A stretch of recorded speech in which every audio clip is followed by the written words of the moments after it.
নমস্কার বন্ধুরা, তোমরা সবাই কেমন আছো? আশা করি ভালো আছো, আমিও ভালো আছি। আজকে আমরা অনেক দিন পর ফ্যামিলির সবাই একসঙ্গে কোথাও বেড়াতে যাচ্ছি, সেটাও আবার অনেক দূরে, কাটোয়াতে। তো সবাই আমরা সেজেগুজে বেরিয়ে পড়েছি। আমার বর যাচ্ছে, আমার মেয়ে যাচ্ছে, আর একটা ওর বন্ধু যাচ্ছে।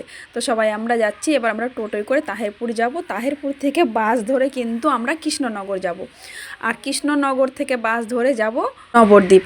দেখো কৃষ্ণনগর যাওয়ার পথে দেখো কৃষ্ণনগরের হাট, এটা কিন্তু কৃষ্ণনগরের হাট। হাটের পাশ দিয়ে যখন যাচ্ছিলাম তখন আমি ভিডিওটা করেছিলাম। এবার আমরা কৃষ্ণনগর থেকে চলে এসেছি নবদ্বীপে। নবদ্বীপে ব্রিজ পার হওয়ার আগে ওখানে একটু দাঁড়িয়েছিল, তারপরে আমরা টোটোয় করে ওপারে ব্রিজ পার হচ্ছি। আমরা যখন টোটোয় করে ব্রিজ পার হচ্ছিলাম, আমাদের ডান পাশে যে মন্দিরগুলো, সেই মন্দিরগুলো কিন্তু দেখা যাচ্ছিল। মায়াপুরের মন্দিরটাও কিন্তু দেখা যাচ্ছিল।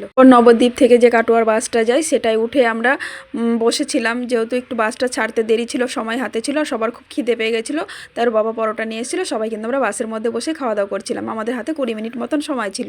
তো আমাদের বাসটা এবার ছেড়ে দিয়েছে। আমরা কিন্তু যাব কাটোয়া থেকেও অনেক দূরে, ঘুষখোড়া বলে একটা জায়গা আছে সেখানে। তো এখানের পরিবেশটা বেশ ভালো, চারিদিকে মাঠ, সবুজ, ধান ক্ষেত, আরও অনেক কিছু আছে।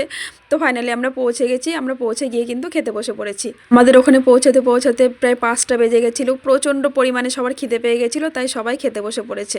তো সবার খাওয়া হয়ে গেছে, আর বাকি যা কিছু খেতে পারিনি সব আমার থালার চারপাশ দিয়ে সাজিয়ে রেখেছে। মনে হচ্ছে যেন আমি সব কিছু খাচ্ছি। ভিডিওটা এই পর্যন্ত, সবাই ভালো থাকো।